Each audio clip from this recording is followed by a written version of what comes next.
Hello everyone, and today I'm going to be talking about Chapter 8 in the textbook on survey research. So what is survey research?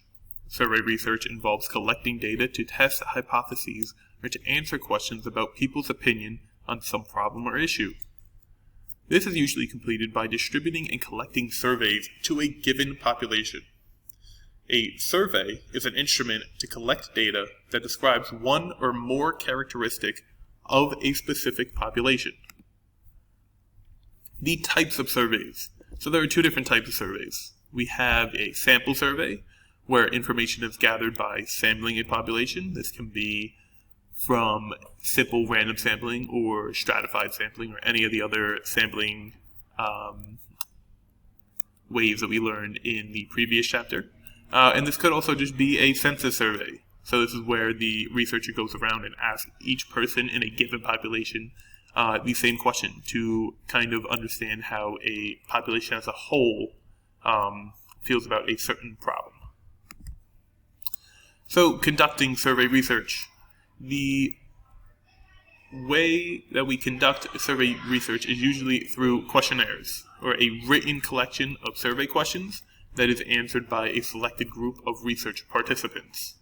These are generally emailed by, or generally used and sent out by email now. Prior to email becoming popular and the internet, it used to just be all throughout postage. So postage mail, but now because of technology, we mainly use email. The advantages of questionnaires is that it's very inexpensive. So especially now without having to pay for postage, we are able to send out a quick email, have the results back very, very soon, and we don't have to spend any money either on postage or on paper, or even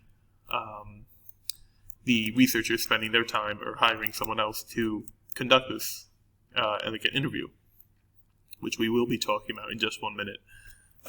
We are also able to reach a wider sample. So we're able to send this questionnaire out to many other different parts of the country. If that's what the research is focusing on, we're able to send it even probably across the world and have people fill out questionnaires from there. The disadvantages to questionnaires is that there's no rapport or relationship with the respondent. So it is just the researcher sending out a question sheet to the respondent filling it out, and then there's almost no contact between them. There's also no clarification on the questions. So if the respondent had a question about one of the questions or didn't fully understand the question, then there is no one there to help them. This can lead to inaccurate data and could potentially throw off the whole survey. Survey research can also be conducted by using interviews, or an oral in-person question and answer session between a researcher and an individual respondent. This is just like a normal interview where a researcher will sit down with a respondent that would answer a few questions that was created by the researcher, and then the researcher would collect the data from that interview. So the advantages to this is that it establishes a relationship with the respondent. So if the researcher needs to use the respondent or get in contact with the respondent again in the future, it's very easy to reach them. They have that kind of background together. The respondent's also able to answer clarifying questions. So if the researcher asks a question and the respondent doesn't fully understand or has a question about it, the researcher's right there just to be able to explain and lead the respondent into giving accurate data. The disadvantages to this is that it is more expensive than the questionnaires. So you have to spend time making and developing the questions, and then spend time giving out or performing the interviews, recording, and so on and so forth. It's also very time consuming doing all of that, creating the questions, collecting the data, spending the time in the interview. It's also very difficult to make anonymous. So because it's an in-person interview or an in-Skype interview, it is very difficult to to keep anonymity because of the fact that they have to be sitting next to each other or sitting across from each other and the researcher collecting data. The main way about questionnaires, or the main description on questionnaires, starting with stating the problem. The questions on the questionnaires should be significant questions. So it shouldn't be off topic, off task. The questions that are being asked should be very relevant to the survey that is being given out. And you should also have specific objectives for the data that's being collected. There should be a reason for why you're asking these questions and what this question would provide into the survey study. Moving on to constructing the questionnaire. The questionnaire itself should be attractive, brief, and very easy to respond to. So it is more likely than not that if your questionnaire is unorganized, or if it's very lengthy, or if the questions that you ask are open-ended questions, which we will talk about in just 1 second, you'll very, very rarely get a lot of responses back. So that could throw off your data immensely. You should also identify sub-areas. You should have different areas in your questionnaire that focus on different things, and not just have it be one long, drawn-out question and answer. So some of the commonly used items in surveys include the scaled items, like the Likert or semantic differential. There are also the ranked items, which include ranking certain activities or certain materials in the classroom. There's checklist items, which are check all the following characteristics of your principal, or check all the following characteristics that apply to you. And then there are free response items, which is kind of giving the respondent an opportunity to explain in their own words how they feel or what they think needs to change. And moving on from, in relation to that, we are going to talk about the structured and unstructured responses. So the structured responses are the responses where the respondents pick from a provided response, such as multiple choice or select from the following, like the couple that we were just talking about. The pros of this is that it increases participant responses because it's easier to respond to. The respondents don't feel like they have to spend a lot of time sitting and writing and over-explaining their answers, which is also very quick. Respondents can easily circle a couple things, circle a couple answers, check off a couple boxes, and send it in, and they feel like accomplished. And you get your questionnaire back. Very simple. It also provides consistent data. There's no up to interpretation or research bias in this. It's a simple, solid answer given by a respondent, and there's no issues past that. The major issue that comes with structured responses is the lack of detail, though. So because you have to choose a structured response, or a response that everyone else is going to choose, not everyone's going to feel the same way. There's nowhere for the respondent to explain or to give their own thoughts. They have to choose from a specific set that's similar to everyone else. While compared to an unstructured response, the respondent has complete freedom of response. So they're able to write their thoughts. They're able to go in depth.